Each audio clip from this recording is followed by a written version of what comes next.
Hello guys, this is Mentor Tooba and we are going to discuss another PMP scenario in this video. So let me first read out the scenario and then we will discuss. The scenario says that a project manager is halfway through a project using a predictive methodology when the organization announces a transition to a hybrid approach. The project sponsor instructs the team to transition to this new hybrid approach immediately, even though the team has no prior experience with hybrid projects. What's the best course of action for the project manager to take? Option A, finish project delivery with the predictive methodology. Option B, extend the project timeline to accommodate the change. Option C, reevaluate the project scope and prioritize the critical tasks. And option D, request a complete overhaul of the project plan. This scenario is important because this same or similar situation can happen very often in the real world projects. When we say hybrid, hybrid means a combination of traditional and adaptive mindset in a variety of ways. The chances of combining hybrid and agile are multiple. And the question is not really talking about how much hybrid we are going, but we are going hybrid. So, and this directive is coming from project sponsor. So you have to listen to him because sponsor is the ultimate authority in the projects. If I talk about the important terminologies in this situation, one thing that we need to focus on is sponsor is saying this or sponsor is directing you to do that. So that part is important. The other important part is that the team has been very much familiar with predictive mindset and they are new to hybrid. So they don't have any previous experience with the hybrid project. So that part is very, very important. Right? Now, and accordingly, we can say that our past archives and OPAs and repositories probably would not be helpful because you don't have any such experience. So the question is now asking the best course of action in the situation for the project manager to take. The correct answer to this question is option C, reevaluate the project scope and prioritize the critical task. Let me first explain why. See, you are already halfway through the project, which means that you are already in the execution phase and you are already done with some of the deliverables of the project. And you have been in the predictive project, so probably you are not done with the delivery of those deliverables, but you are done with some of the work in the project.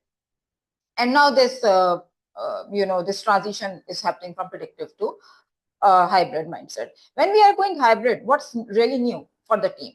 That adaptive aspect of dealing with the project is new, which is agile mindset.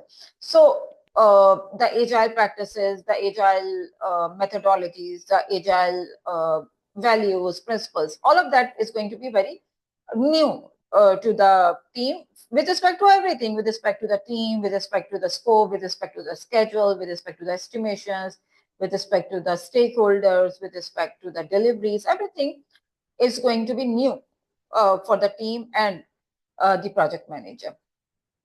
So in that capacity, the best thing for the project manager to do is to reevaluate the scope of work and the schedule as well. When you are going to reevaluate the scope, what you are going to do really?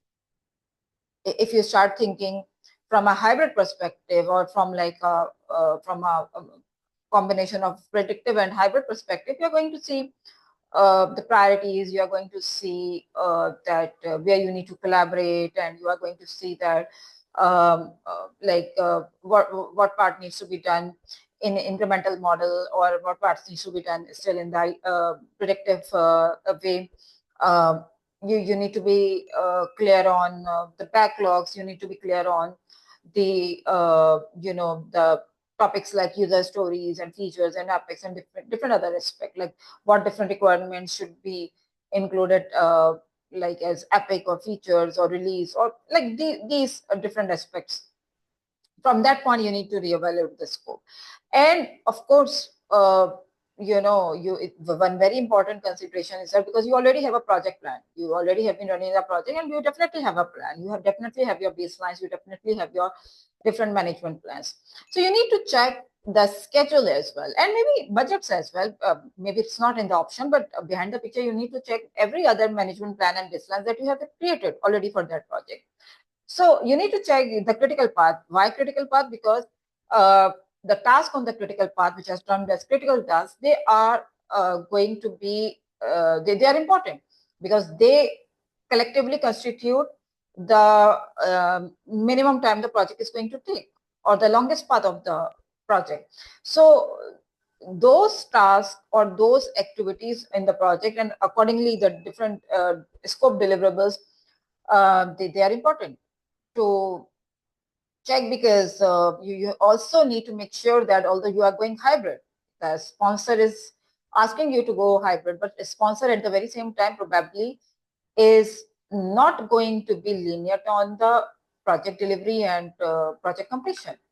So you need to also make sure that although the team is going hybrid, but team is capable to deliver the project in time as well. For that, checking the critical task and how you're going to deal with them is equally important in the hybrid approach as a team, right?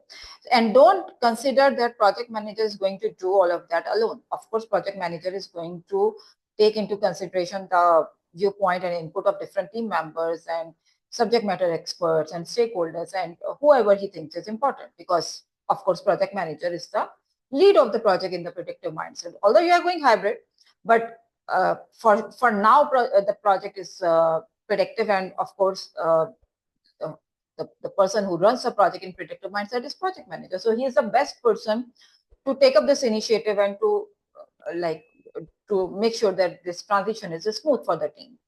Right? So for that reason, option C is the correct answer. Now let's talk about why A, B, and D are not the correct choices, or maybe not the best choices to go for. A talks about finish the project delivery with predictive methodology. This, of course, is not a choice because you already have got that directed from the sponsors. And like I said, the sponsor is a high authority in the project, and he's the ultimate authority actually in the project capacity. So of course, if he has already given the directive, then you are going to fulfill that. So this is not even a choice. So A is out. B, extend the project timeline to accommodate the change. See, you may need to go for the timeline extension, may or may not. But for that, you need to first evaluate your critical task and critical path, which is option C. After that, maybe project manager and the team would say that probably because of this transition and multiple hiccups that team may come across while doing this transition, we may not be able to timely complete the deliverables as previously agreed upon, and we probably need some extension or this and that. Some extension or some movement and some reprioritization or something like that. But even for that to go for, you need to do first C. Right. So whenever a question is asking about best course of action, please keep that in consideration. The question is asking about the very next and the best thing to do in this situation. So automatically assume that they are talking about the next best thing to do in the situation. Right? Option D is completely out and it's not relevant, because completely overhauling the project plan, what does that mean? It means that even that part of the project that you are done with, you just do null and void it, and you re-estimate and replan it with a hybrid mindset, and then you continue with that. No, this is going to be a huge loss for the company, for the project team, and nowhere in the scenario anything like that is mentioned. So this is not going to be a right thing to do. The part of the project that you are done with successfully, you just keep that, you keep those deliverables and scope of work, and the scope of work and accordingly the plans that that are upcoming in the project, just continue in the hybrid way. So you need to reevaluate everything for that upcoming plan, but redoing that from the step one probably is not an option. Yes, it could have been the option when the scenario would have stated that probably the part of the project that you have performed as a predictive project team that had been a mess, and maybe sponsor is not happy with that, and probably nothing really worked over there. If something like that was there, then probably yes. Moving to the hybrid along with the replan or complete overhaul of the project plan would have made sense, but not in this scenario which is in front of you. So I hope you enjoyed this explanation by me. I will be back very soon with a new question. Till then, take care. Goodbye.